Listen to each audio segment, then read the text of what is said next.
देखो, आज हम लोग जो चैप्टर स्टार्ट करने वाले जिसका नाम है पार्टनरशिप फाइनल अकाउंट। जो चैप्टर हम लोग ने 11th में भी सीखा है, बट इसको हम लोग पार्टनरशिप फाइनल अकाउंट नहीं कहते थे, उसको हम लोग कहते थे प्रोपराइटरशिप फाइनल अकाउंट। प्रोपराइटर मतलब सोल ट्रेडर। सोल ट्रेडर का हम लोग फाइनल अकाउंट प्रिपेयर करते थे और सोल ट्रेडर का profit and loss find out करके बनाते थे, जिसमें हम लोग ट्रेडिंग अकाउंट बनाते थे, प्रॉफिट एंड लॉस अकाउंट बनाते थे, बैलेंस शीट बनाते थे। ठीक है, यहाँ पे भी वही करना है, यहाँ पे भी ट्रेडिंग अकाउंट बनाना है, प्रॉफिट एंड लॉस अकाउंट बनाना है और बैलेंस शीट बनाना है। कोई कोई लोग अभी टेक्स्ट बुक देखोगे तो टेक्स्ट बुक में तुम लोग को पार्टनर्स कैपिटल अकाउंट भी बनाने के लिए बोलते हैं, बट हम लोग यहाँ पे वो सब नहीं करेंगे। हम लोग डायरेक्टली पार्टनर्स कैपिटल अकाउंट यहाँ पे बनाएंगे। मतलब पार्टनर्स कैपिटल अकाउंट को हम लोग कैपिटल अकाउंट मतलब लाइबिलिटी साइड में उसको एडजस्ट करने वाला। ठीक है, तो पार्टनरशिप फर्म मतलब पहले क्या है इसको समझो, एंड देन फिर बाद में हम लोग फाइनल अकाउंट करेंगे। Partnership firm means minimum two persons are come together and to start the business activity with the owner on written agreement. That written agreement is called as a partnership deed as per Partnership Act 1930.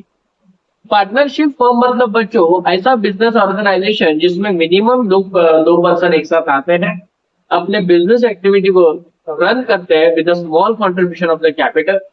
दोनों में एक agreement बनता है, हो सकता है वो oral agreement हो सकता है वो रिटर्न एग्रीमेंट हो। अगर वो रिटर्न एग्रीमेंट है तो उसको हम लोग पार्टनरशिप डीड कहते हैं। डीड मतलब एग्रीमेंट। और पार्टनरशिप फर्म को रन करने के लिए एक स्पेशल एक्ट यूज किया जाता है जिसका नाम है पार्टनरशिप फर्म एक्ट 1932। ये फिलिंग द ब्लैंक्स में तुम लोग आने के चांसेस होते हैं। पार्टनरशिप फर्म एक्ट डैश, तो पार्टनरशिप फर्म एक्ट डैश, तो आंसर क्या रहेगा 1932। बहुत बार एक क्वेश्चन एग्जाम में पूछा गया, एसपी में भी पूछते हैं कभी कभी क्वेश्चन, कभी कभी ओसी में भी पूछा जाता है और कभी कभी डीके में भी पूछा जाता है। ठीक है, बट एक क्वेश्चन कहीं ना कहीं तो पूछा जाता है। ठीक है, तो इसके लिए पार्टनरशिप एक्ट 1932 ये बच्चों ध्यान में रखना है। ठीक है, तो इसी का फाइनल अकाउंट हम लोग प्रिपेयर करने वाले हैं। फाइनल अकाउंट मतलब क्या, जैसे कि हम लोगों ने 11th में सीखा कि बुक को कैसे रिकॉर्ड किया जाता है, मतलब बिजनेस की जितने भी ट्रांजेक्शन्स है उसको हम लोग किस तरह से मेंटेन करके रखते हैं, रिकॉर्ड को कैसे मेंटेन करके रखते हैं। अभी जो रिकॉर्ड किया हुआ रिकॉर्ड मतलब जो expenses, income, goods purchase, goods sale, ये जो रिकॉर्ड हम लोगों ने मेंटेन करके रखा है उसी का हिसाब हम लोग फाइनल अकाउंट में करने वाले हैं। मतलब इसका हिसाब करेंगे और फाइंड आउट करेंगे कि पार्टनरशिप फर्म को प्रॉफिट हो रहा है या लॉस हो रहा है। अगर प्रॉफिट हो रहा है तो कितना प्रॉफिट हो रहा है और लॉस हो रहा है तो कितना लॉस हो रहा है।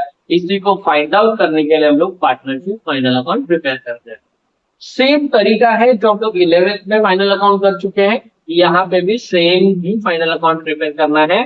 डिफरेंस बच्चों यही है कि वहां पे जो फाइनल अकाउंट में जो प्रॉफिट हम लोग कैलकुलेट करते थे वो सिर्फ एंड सिर्फ प्रॉफिट किसका होता था, प्रोपराइटर का होता था। यहाँ पे ऐसा नहीं है, यहाँ पे पूरे फर्म का प्रॉफिट तो निकलेगा बट उस प्रॉफिट को हम लोग दोनों पार्टनर में क्या करना है, डिवाइड भी करना है रेशियो में। अगर क्वेश्चन में रेशियो दिया है, रेशियो मतलब क्या बच्चों कि जब कंपनी दोनों ने पार्टनरशिप फर्म बनाया होगा तो उस टाइम कुछ तो रेशियो डिसाइड किया होगा कि भाई जब प्रॉफिट होगा तो इतना परसेंटेज ऑफ प्रॉफिट मैं लूंगा, इतना परसेंटेज ऑफ प्रॉफिट तुझे दूंगा। ठीक है, ये कुछ ना कुछ तो डिसाइड हुआ होगा, तो उसके हिसाब से उसको प्रॉफिट क्या करना है, हम लोग को डिस्ट्रीब्यूट करना है। डिफरेंस यही है, बाकी कुछ नहीं है। अगर समझो परसेंटेज क्वेश्चन में, परसेंटेज या रेशियो क्वेश्चन में गिवन नहीं है कि कैसे किस रेशियो में प्रॉफिट को डिवाइड करना है, अगर ऐसा कुछ दिया नहीं है तो हम लोग एज्यूम करके चलेंगे कि ये प्रॉफिट और लॉस इक्वली बटेगा। कैसे बटेगा, इक्वली। समझ में आया बच्चों? ठीक है, तो ये है पार्टनरशिप फर्म का फाइनल अकाउंट हमें प्रिपेयर करना। तो क्वेश्चन में तुम लोगों को बच्चों दो इंफॉर्मेशन गिवन रहेगी।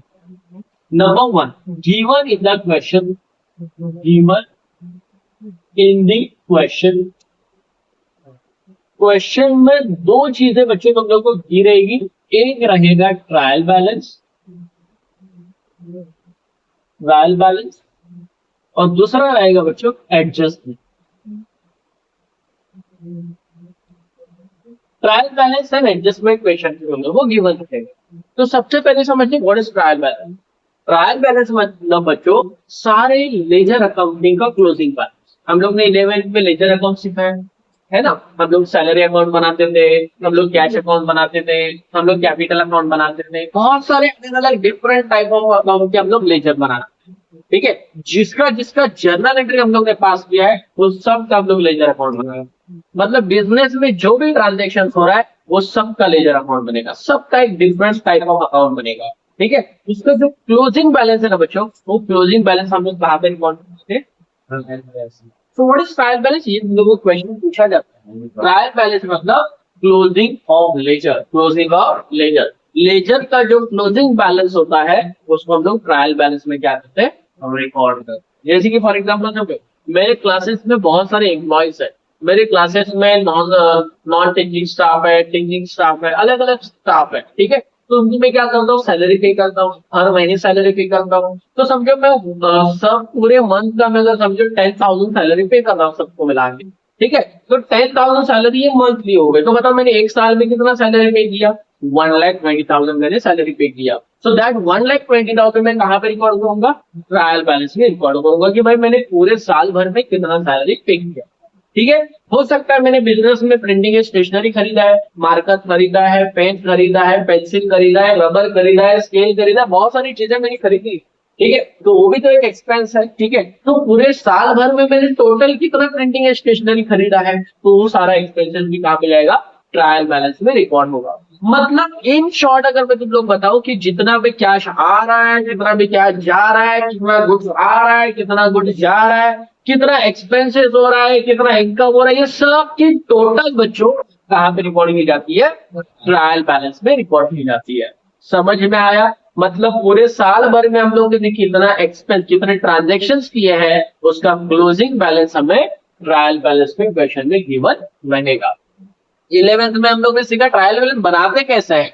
अभी तुम लोगों को ट्रायल बैलेंस क्वेश्चन में गिवन रहेगा, तुम लोगों को दिया रहेगा ट्रायल बैलेंस। ठीक है, और उसी के ट्रायल बैलेंस के बेसिस पे हम लोग फाइनल अमाउंट प्रिपेयर करेंगे। ठीक है, दूसरा इंफॉर्मेशन तुम लोगों को क्वेश्चन में गिवन रहेगा, वो रहेगा एडजस्टमेंट। एडजस्टमेंट मतलब क्या है बच्चों, कि भाई और क्या ऐसी घटनाएं हुई at the end of the year, मतलब बिजनेस का अकाउंट क्लोज करने तक बिजनेस में ऐसी क्या क्या घटनाएं हुई। ठीक है, वो घटनाएं कहाँ पे दी जाती है, एडजस्टमेंट में दी जाती है। जैसे कि फॉर एग्जांपल समझो कि जब मैंने 31 मार्च को, हमारा फाइनेंशियल ईयर क्या है, 1 अप्रैल से लेके 31 मार्च, मतलब हम लोग अपने बिजनेस के ट्रांजेक्शन कब रिकॉर्ड करना स्टार्ट करते हैं, 1 अप्रैल को रिकॉर्ड करना स्टार्ट करते हैं। और कब तक करते हैं, 31 मार्च तक करते हैं। 31 मार्च तक जितना भी रिकॉर्ड हम लोग के पास मेंटेन है उसका हम लोग क्लोजिंग करते हैं और फाइंड आउट करते हैं कि हमारे बिजनेस ईयर में, हमारे बिजनेस में कितना प्रॉफिट हुआ और कितना लॉस हुआ, इसको हम लोग फाइंड आउट करते हैं। ठीक है ना, तो उस ड्यूरिंग द अकाउंटिंग पीरियड में ऐसी क्या क्या घटनाएं और हुई, उसको हम लोग कहाँ पे रिकॉर्ड करते हैं, एडजस्टमेंट में, जो तुम लोग को क्वेश्चन में गिवन रहेगा। जैसे कि फॉर एग्जांपल समझो कि जब मैंने अपना बिजनेस को स्टार्ट किया था तो उस टाइम हमारे पास इतना इतना स्टॉक था, और जब 31 मार्च को मैंने जब अकाउंट को क्लोज किया तो मेरे पास इतना ही स्टॉक बचा हुआ है। तो हम लोग कौन सा स्टॉक लेंगे, तो जो 31 मार्च को हमारे पास जो स्टॉक बचा हुआ है उसकी इंफॉर्मेशन तुम लोग को कहाँ पे दी जाएगी, एडजस्टमेंट, जिसको हम लोग क्लोजिंग स्टॉक कहते हैं। क्या कहते हैं, क्लोजिंग स्टॉक। हो सकता है कि अकाउंटिंग ईयर खत्म हो गया बट किसी का पगार देना बाकी है, हो सकता है पिछले महीने का किसी का पगार अभी दिया नहीं है, उसको हम लोग बोलते हैं आउटस्टैंडिंग। क्या बोलते हैं, आउटस्टैंडिंग। आउटस्टैंडिंग वेजेस हो सकता है, आउटस्टैंडिंग इलेक्ट्रिसिटी का बिल हो सकता है, आउटस्टैंडिंग सैलरी हो सकता है, बहुत सारी चीजें आउटस्टैंडिंग हो सकती है। आउटस्टैंडिंग मतलब बच्चों अनपेड अमाउंट जो अभी तक पेड नहीं हुआ है। अकाउंटिंग ईयर खत्म हो गया बट वो अमाउंट अभी तक हम लोगों ने पेड नहीं किया है। ठीक है, उसको हम लोग क्या कहते हैं, आउटस्टैंडिंग। जो अभी तक पता चलेगा 31 मार्च को पता चलेगा, तो वो भी हम लोग को कहाँ पे दिया जाएगा, एडजस्टमेंट में क्वेश्चन में दिया रहेगा। हो सकता है कि हम लोगों ने किसी को अमाउंट एडवांस में पे किया है, हो सकता है कि मुझे अगले साल का एडवर्टाइजमेंट करना है, तो एडवर्टाइजमेंट का अमाउंट मैंने एडवांस में दे के रख दिया, भाई ठीक है ये पैसा अभी रख ले मेरे पास से, क्योंकि अगले साल मेरे पास पैसा होगा नहीं होगा मुझे पता नहीं है, तो जब आप है तो रख लेना। ठीक है, अगले साल मुझे से पैसा मत लेना। तो दिस इज कॉल्ड प्रीपेड। क्या बोलते हो तुम लोग, प्रीपेड। तो कितना अमाउंट प्रीपेड है, कितना अमाउंट हम लोग ने एडवांस में पे किया है, इसकी इंफॉर्मेशन भी तुम लोग को एडजस्टमेंट में दी जाती है। समझ में, प्रीपेड मतलब एडवांस होता है, प्रीपेड मतलब एडवांस होता है, और आउटस्टैंडिंग मतलब अनपेड अमाउंट होती है। अनपेड मतलब जो अभी तक पेड नहीं हुआ है।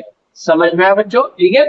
फिर बाद में हो सकता है बच्चों कि हम लोग ने कोई एसेट खरीदा है, उस एसेट को खरीद के समझो 1 साल हो गया है, 2 साल हो गया, तो जरूरी नहीं कि 2 साल जो उस एसेट की वैल्यू थी वो एसेट की वैल्यू आज भी उतनी ही रहेगी।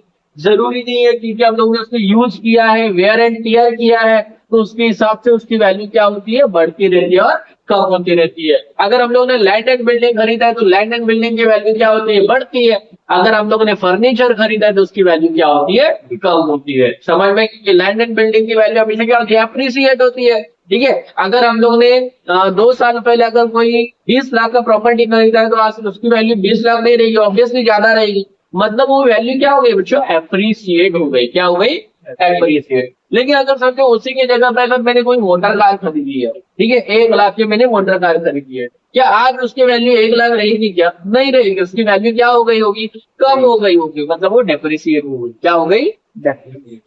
तो कौन से एसेट की वैल्यू एप्रिसिएट हुई है, कौन से एसेट की वैल्यू डेप्रिसिएट हुई है, इसकी इंफॉर्मेशन हम लोग को एडजस्टमेंट में गिवन होता है।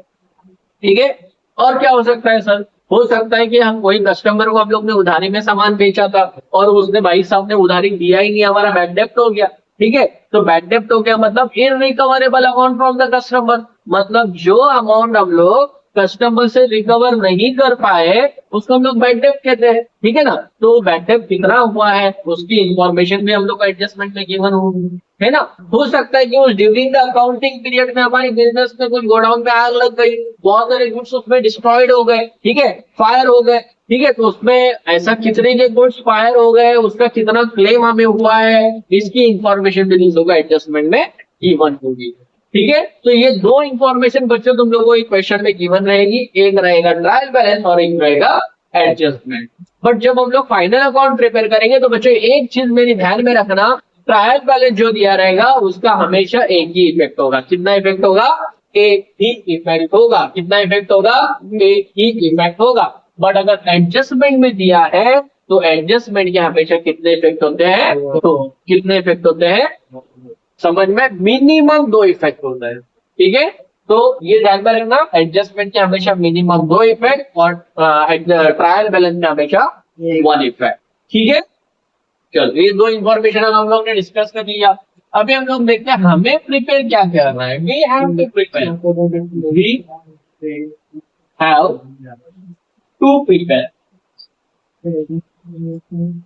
हमें कौन से अकाउंट प्रिपेयर करते हैं, तो सबसे पहले बच्चा हम प्रिपेयर करेंगे ट्रेडिंग अकाउंट। ट्रेडिंग अकाउंट क्या होता है, ट्रेडिंग अकाउंट, ट्रेडिंग अकाउंट मतलब है क्या होता है, ट्रेडिंग अकाउंट एक लेजर अकाउंट है। ट्रेडिंग अकाउंट एक लेजर अकाउंट है, ठीक है, जैसे कि मतलब इसका फॉर्मेट कुछ इस तरीके से बनता है।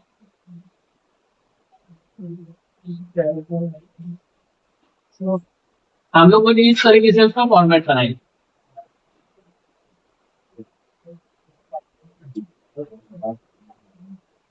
ये डेबिट साइड रहेगी, ये क्रेडिट साइड रहेगी, पता है ना। लेफ्ट हैंड साइड हमेशा डेबिट साइड होती है और राइट हैंड साइड हमेशा क्रेडिट साइड होती है। यहाँ पे हम लोग लेजर फोलियो या जर्नल फोलियो वगैरह सब बनाने की जरूरत नहीं है, ठीक है ना।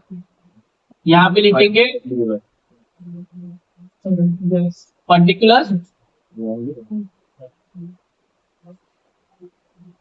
पर्टिकुलर अमाउंट की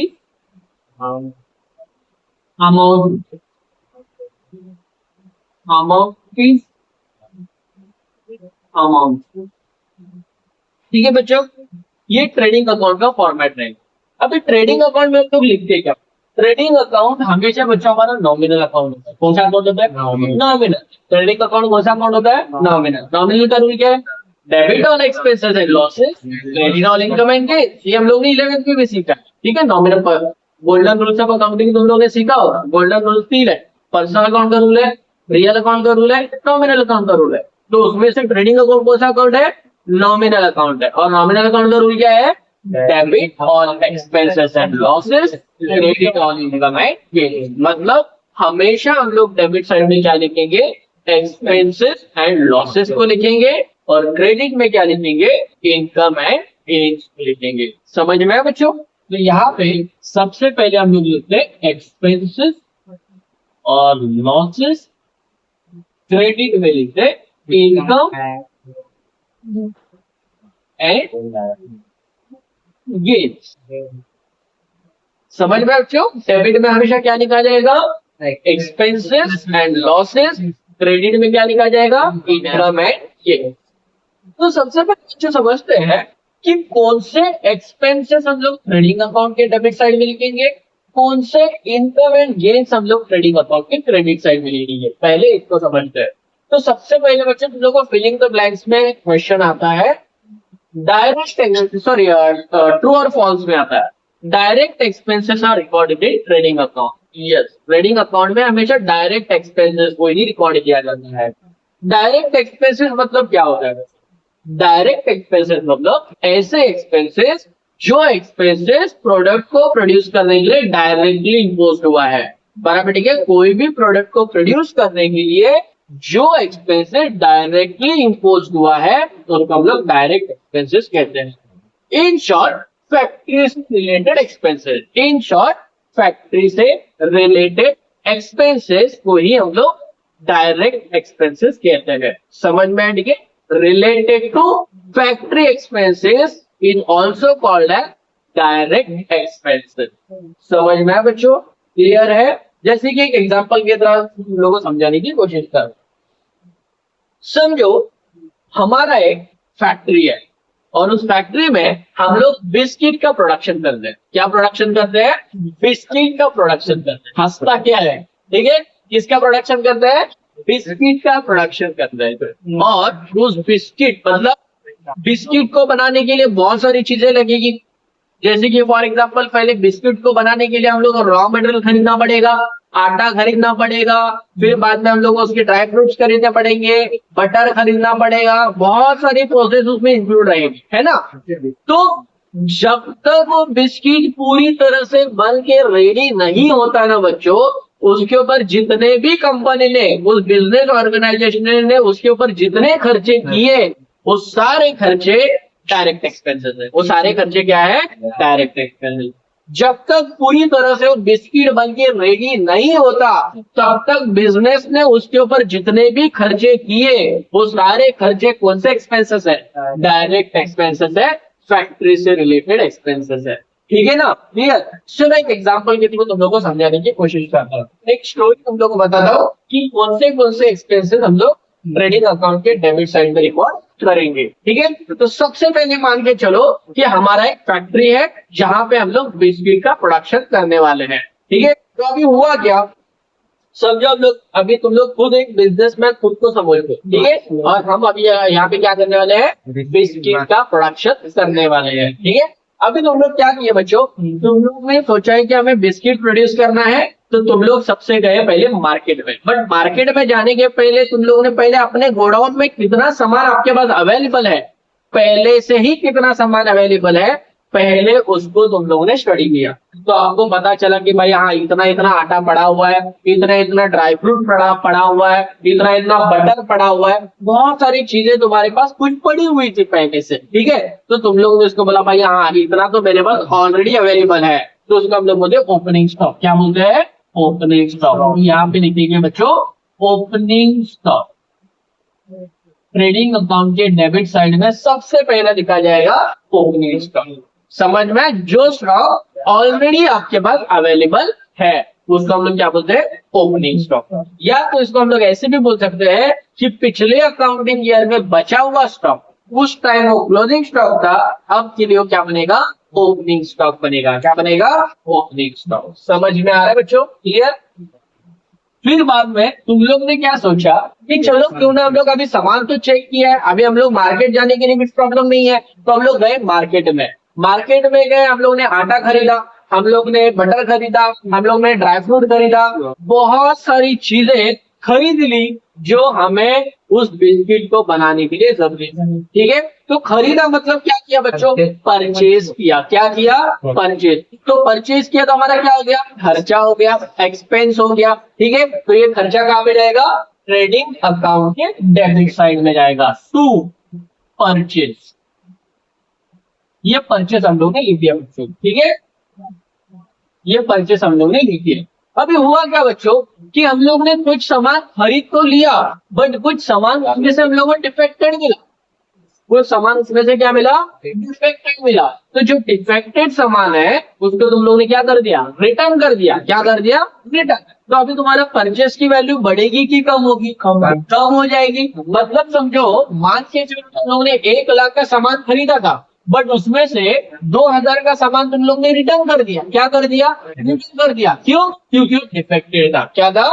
डिफेक्टेड था। उसकी वजह से तुम लोग ने उसको रिटर्न कर दिया। तो तुम्हारे परचेज की वैल्यू बढ़ेगी कि कम होगी? कम होगी। तो उसको हम लोग बोलते हैं परचेज रिटर्न। क्या बोलते हैं बच्चों? Purchase return.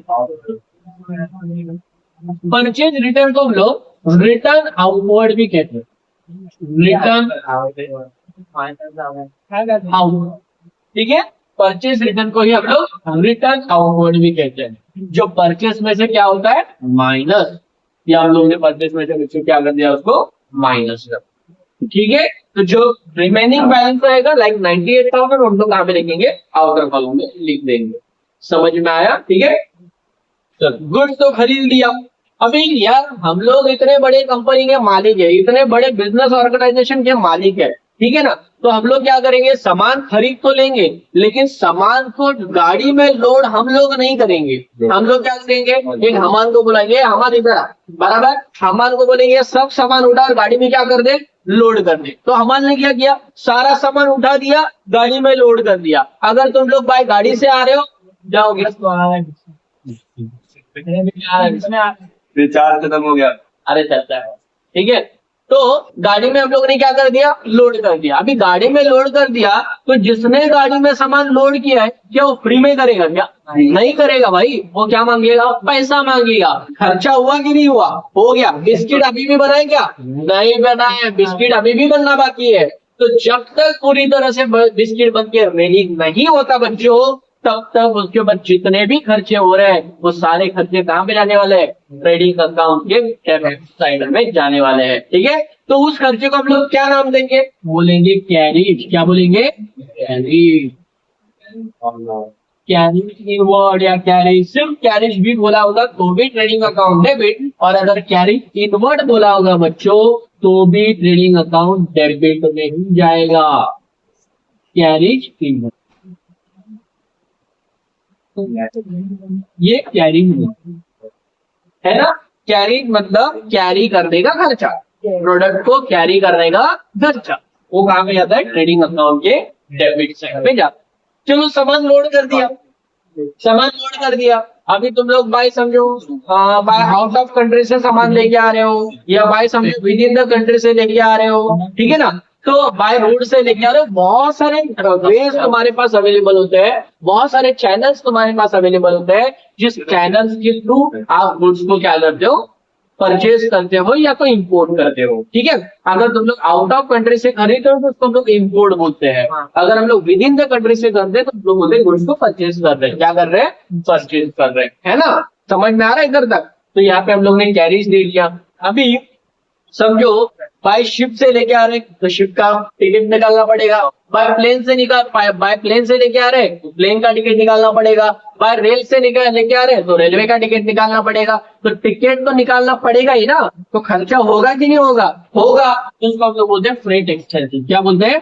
Freight expensive. Freight expensive. तो ये फ्रेट का एक्सपेंसिव हो गया। ये भी कहाँ पे जाएगा? ट्रेडिंग अकाउंट के डेबिट साइड में जाएगा, क्योंकि ये भी हमारा डायरेक्ट एक्सपेंस है। क्योंकि अभी तक बिस्किट बन के तो रेडी हुआ ही नहीं है, तो भी ये खर्चा हो गया, है ना। तो इसको हम लोग क्या बोलते हैं? Freight expenses. ठीक है। चलो, अभी गाड़ी निकल पड़ी है बच्चे। गाड़ी क्या हो गई? निकल पड़ी। प्लेन भी निकल पड़ा, शिप भी निकल पड़ा, रेलवे भी निकल पड़ी। ठीक है। अगर तुम लोग बाय रोड आ रहे हो तो तुम्हारी गाड़ी भी निकल पड़ी, है ना। अभी बाय गाड़ी से आते वक्त तुम लोग को मिला रास्ते में टोल। क्या मिला? टोल वाला मिलेगा। टोल वाला बोलेगा भाई टोल देना पड़ेगा, तब तक आपकी गाड़ी आगे नहीं जा सकती। हो सकता है तुम लोग ने स्टेट चेंज किया हो सकता है तुम लोग ने कोई सिटी चेंज किया हो, तो उसको उसके बदले में आपको क्या देना पड़ता है? टोल देना पड़ता है। तो टोल मतलब क्या बच्चों? टैक्स। टोल मतलब क्या होता है? टैक्स। तो टैक्स भी तुम्हें देना पड़ेगा। उसको हम लोग बोलते हैं टू ऑक्ट्रॉय ड्यूटी। क्या बोलते हैं? To octroi duty. ड्यूटी मतलब टैक्स। ठीक है, या फिर इसको हम लोग बोलते हैं टू कस्टम ड्यूटी। क्या बोलते हैं? To custom duty, custom duty, है ना। अगर समझो तुम लोग वो गुड्स आउट ऑफ कंट्री से इंपोर्ट कर रहे हो, आउट ऑफ कंट्री से क्या कर रहे हो? इंपोर्ट कर रहे हो, तो उसको आपको देना पड़ेगा इंपोर्ट ड्यूटी। क्या देना पड़ेगा? Import duty. इतने सारे खर्चे अभी तक हो गए बच्चों, क्लियर है ना? समझ में आया? तो इतने सारे खर्चे तुम्हारे हो गए। अभी गाड़ी आ गई, प्लेन भी आ गई, शिप भी आ गई, सब आ गया बच्चों। अभी शिप जैसे ही आया ना तो डॉक पे उतर गया। डॉक मतलब उसका जो प्लेटफॉर्म होता है उधर आया, तो प्लेटफॉर्म पे सामान ऐसे ही रखने का अलाउड नहीं है, उसकी चार्जेस देने पड़ते हैं, ठीक है ना। इतना सारा सामान लोगे, तुम लोग एक जगह कंज्यूम करोगे तो उस जगह का रेंट भी तो देना पड़ेगा ना, तो उसको हम लोग बोलते हैं डॉक चार्जेस। क्या बोलते हैं? Dock charge, dock charge. तो ये डॉक चार्जेस भी हो गया। अभी तक बिस्किट बनने का नामो निशान यहाँ पे नहीं है, अभी तक बिस्किट वगैरह बना हुआ नहीं है, अभी तक हम लोग सामान ही लेके आए, समझा। अभी चलो हम लोगों ने डॉक चार्जेस पे किया, सब खर्चा पे किया, सामान आ गया फैक्ट्री के बाहर।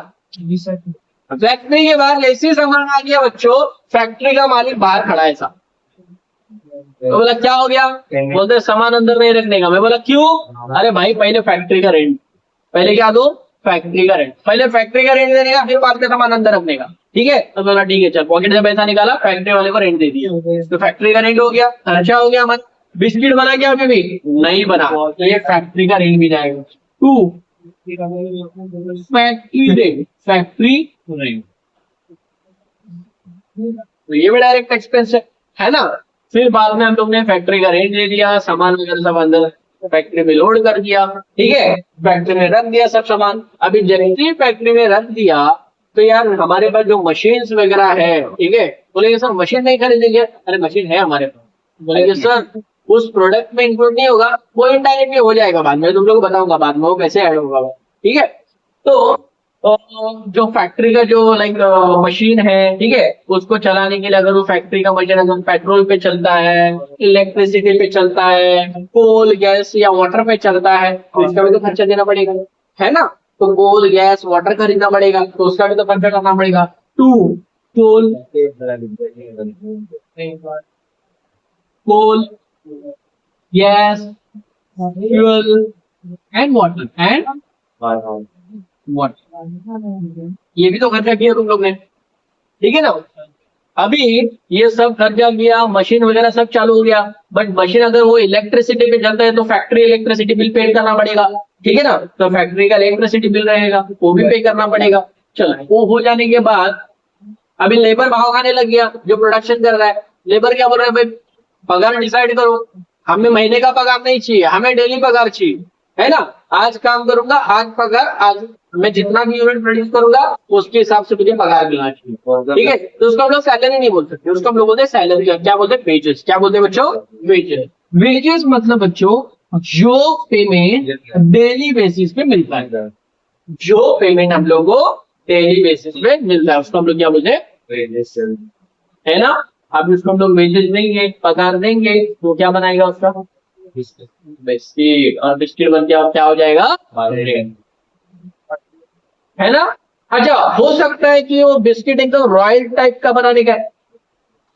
रॉयल मतलब एकदम ब्रांड वाला बनाने का, दिखने में ऐसा लग रहा है कि बहुत महंगा बिस्किट है ना, एक्सपेंसिव है, तो उसके लिए हमें क्या देना पड़ेगा उसको? रॉयल्टी। क्या देना पड़ेगा? रॉयल्टी देना पड़ेगा। क्या देना पड़ेगा? रॉयल्टी। समझ में आया? अरे आया नहीं? तो ये सब खर्चे कौन से? डायरेक्ट एक्सपेंस है। कौन सा एक्सपेंस है? डायरेक्ट। समझ में आया? और सारे डायरेक्ट एक्सपेंस कहाँ पे जाते हैं? ट्रेडिंग अकाउंट के डेबिट साइड। मैंने सबका मीनिंग तुम लोगों को बता, ठीक है, क्लियर। अभी ये हो गया हमारा ट्रेडिंग अकाउंट का डेबिट साइड। अभी हम लोग बात करते हैं profit and loss, sorry trading account की क्रेडिट साइड। तो सबसे पहले बच्चों ओपनिंग स्टॉक कहाँ पे लिखा? ट्रेडिंग अकाउंट के डेबिट साइड में लिखा। तो बताओ इसका अपोजिट क्या है? क्लोजिंग स्टॉक है, तो क्लोजिंग स्टॉक कहाँ पे लिखेंगे?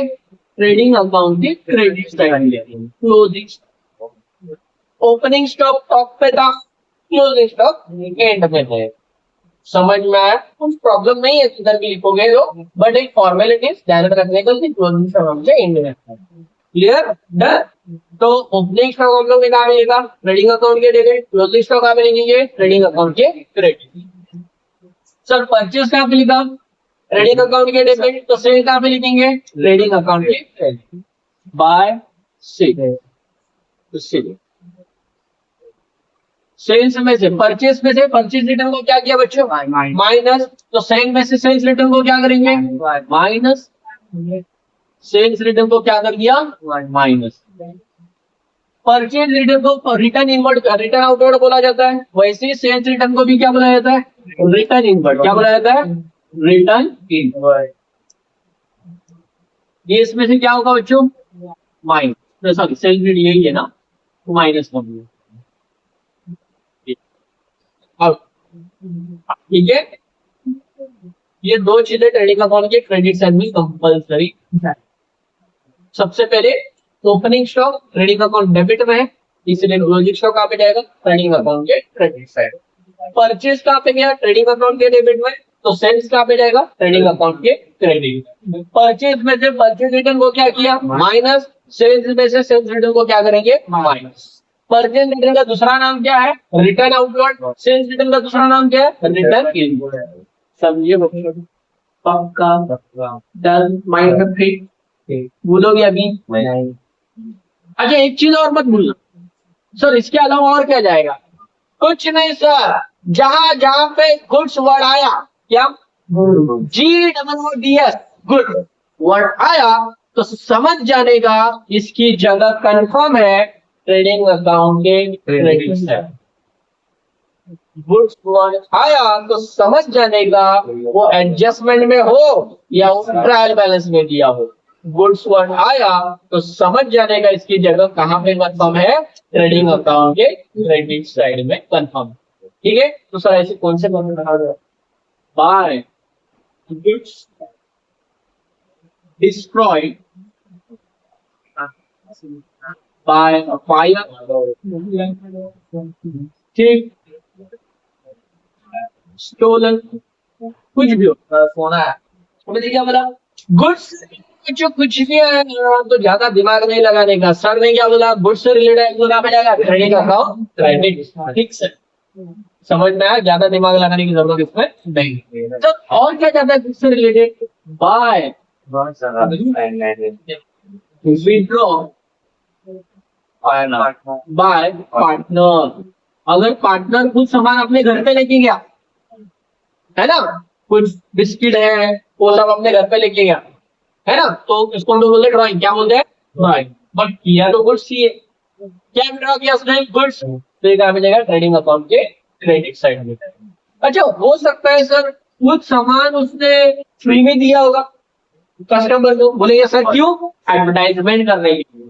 टोटल तुम लोग ने देखा होगा फ्री सैंपल, तुम लोग कुछ सामान फ्री में खरीद लेते हो, फिर खरीदते फ्री में ले लेते हो, ठीक है, और फ्री में लेने के बाद उसको यूज करते हो और यूज करने के बाद अगर अच्छा लगा खरीद लेते हो। तो ये क्या हो गया एक एडवर्टाइजमेंट का ही पार्ट हो गया ना। तो आपने क्या लिया गुड्स लिया, क्या लिया गुड, तो इसको हम लोग बोलते हैं by good distributed as free sample, as free sample. इसको हम लोग एडवर्टाइजमेंट भी कहते हैं। क्या कहते हैं समझ में आया कुछ? अरे आया नहीं डाउट चलेगा चलेगा, अभी जगह नहीं आगे चल जाता। ठीक है, फिर बाद में हम लोग क्या करेंगे ट्रेडिंग अकाउंट को क्लोज करेंगे। क्वेश्चन आएगा यस, ट्रायल बैलेंस में दिया रहेगा, कुछ चीजें एडजस्टमेंट मिल जाएगी समझ में। तो ये सब आपको इस तरह से क्या करना है क्लासिफिकेशन में, ट्रेडिंग अकाउंट में क्या जाएगा, प्रॉफिट एंड लॉस अकाउंट में क्या जाएगा, बैलेंस शीट में क्या जाएगा, इसको क्लासिफाई करना है। तो अभी आपको मैंने सब क्या दिया ट्रेडिंग अकाउंट में क्या जाता है, बाद में समझाऊंगा प्रॉफिट एंड लॉस अकाउंट में क्या जाता है ना। तो आपको क्लासिफिकेशन करने में इजी हो जाएगा। ठीक है ना, तो हम लोग ट्रेडिंग अकाउंट को क्या करेंगे क्लोज करेंगे। ट्रेडिंग अकाउंट को क्लोज करने के बाद हम लोग को एक बैलेंस मिलेगा, या तो डेबिट बैलेंस आएगा या तो क्रेडिट बैलेंस आएगा। या तो डेबिट में बैलेंस आएगा या तो क्रेडिट में बैलेंस आएगा। अगर बच्चों डेबिट में बैलेंस आता है तो उसको हम लोग बोलते हैं ग्रॉस प्रॉफिट। क्या बोलते हैं? Gross profit. और अगर क्रेडिट में बैलेंस आता है तो इसको हम लोग बोलते हैं ग्रॉस लॉस। क्या बोलते हैं? Gross profit and gross loss मतलब क्या? Gross profit and gross loss मतलब एक ऐसा प्रॉफिट एंड लॉस जहां पे प्रोडक्ट बनना और प्रोडक्ट को सेल करने से जो डिफरेंट आता है। समझो मैंने प्रोडक्ट को बनाया 10,000 में और बेचा 12,000, तो कितने का डिफरेंस आया? 2,000। तो 2,000 हमारा क्या रहेगा? ग्रॉस प्रॉफिट रहेगा। क्या रहेगा? ग्रॉस। समझ में आ रही है? अच्छा, हो सकता है कि हम लोगों ने प्रोडक्ट को बनाया 10,000 में बट बेचा तो 8,000 में ही, तो 2,000 का क्या हो गया? डिफरेंस आ गया, मतलब लॉस हो गया। तो उसको हम लोग बोलेंगे ग्रॉस लॉस। क्या बोलेंगे? लॉस। समझा बच्चों? समझा। पक्का? ठीक है। और यहाँ पे जो ग्रॉस प्रॉफिट और ग्रॉस लॉस आएगा तो उसको हम लोग ट्रांसफर करेंगे नेक्स्ट अकाउंट में जिसका नाम है प्रॉफिट एंड लॉस अकाउंट। किसी को डाउट? पक्का?